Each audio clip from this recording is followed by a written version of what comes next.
It's time to take a look at what's happening around Wyoming for Tuesday, August 6th. I'm Wendy Corr, bringing you headlines from the Cowboy State Daily newsroom, brought to you by the Wyoming State Fair. Beginning August 13th in Douglas, the Wyoming State Fair has something for everyone. For more information, visit wystatefair.com. Firefighters battling the Pleasant Valley fire near Guernsey have barricaded the massive wildfire in the steep terrain of the Haystack Range that's blamed for burning the homestead of U.S. Representative Harriet Hageman, the state's lone congresswoman, and the fire briefly threatened historic Fort Laramie.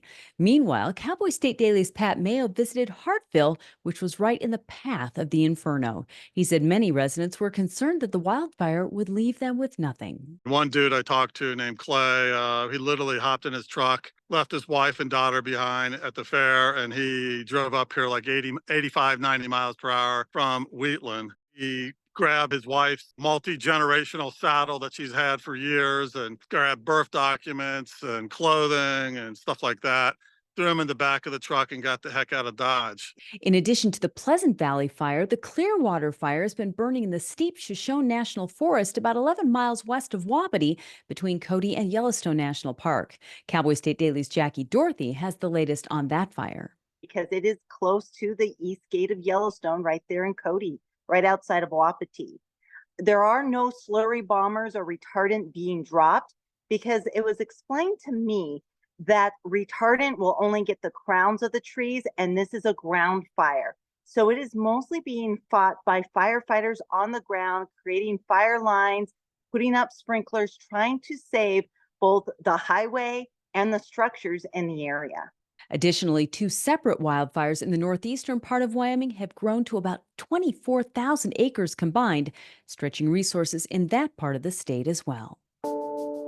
A Campbell County Sheriff's deputy shot and killed a suspect in a shootout Sunday night after the suspect fired a shotgun at the deputy in his cruiser.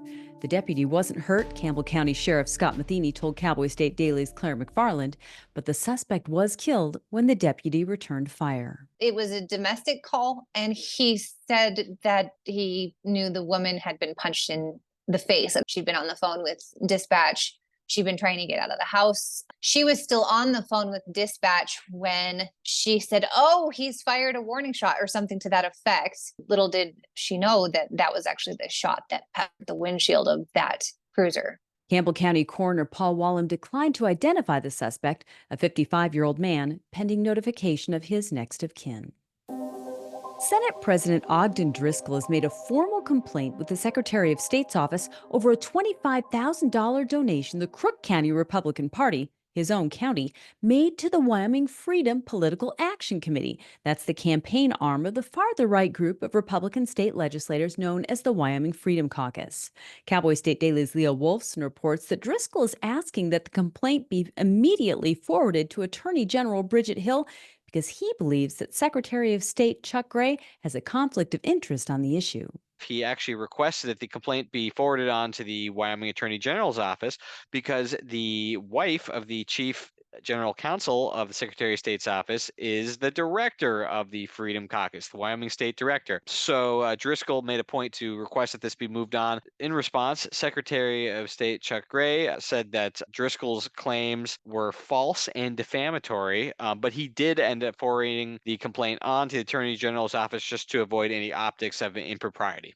Sherry Davis, the Crook County GOP committeewoman, told Cowboy State Daily that her county party received legal advice before making its donation and that it doesn't view the Freedom PAC as a candidate. I'll be back in just 15 seconds with more news.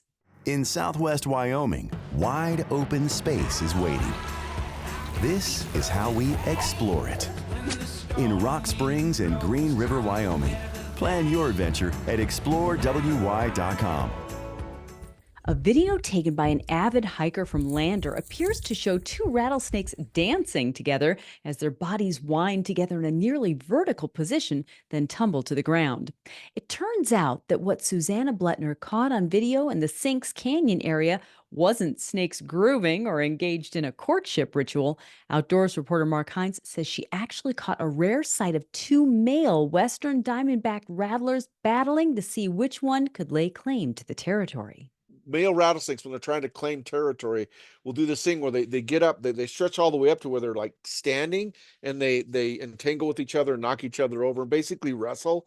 I mean, it looks like a dance, but it's actually a fight. It's a fight for dominance. Eventually, they usually end peacefully. One gives up and slithers away, and then the other one has that territory, and that's his. The chances of getting this ritual on video are few and far between. Biologists say dominance in snakes is rarely observed in the wild by people. And this might be the most delicious game of chicken ever played. A year after Laramie-based Weitzel's Wings, also known as Double Dubs, sold more than 48,000 chicken wings in 24 hours to shatter the world record, the previous record holder, Village Casino in Bemis Point, New York, has reclaimed its perch as top chicken wing seller in the coop. Cowboy State Daily's Greg Johnson spoke to Trent Weitzel, who said he's not discouraged. Trent Weitzel, the owner of Weitzel's Wings, is an incredibly competitive guy. He said, it's all good-natured competition, but he doesn't like to lose. And he said that he fully intends to get the record back and do it in a way that makes anybody think twice about trying to reclaim it from him. Weitzel said Double Dubs plans to reclaim the 24-hour sales record very decisively next year at Cheyenne Frontier Days, aiming to sell 75,000 wings in a 24-hour period. And that's today's news. Get your free digital subscription to Wyoming's only statewide newspaper by hitting the daily newsletter button on cowboystatedaily.com. And you can watch this newscast every day by clicking subscribe on our YouTube channel. I'm Wendy Corr for Cowboy State Daily.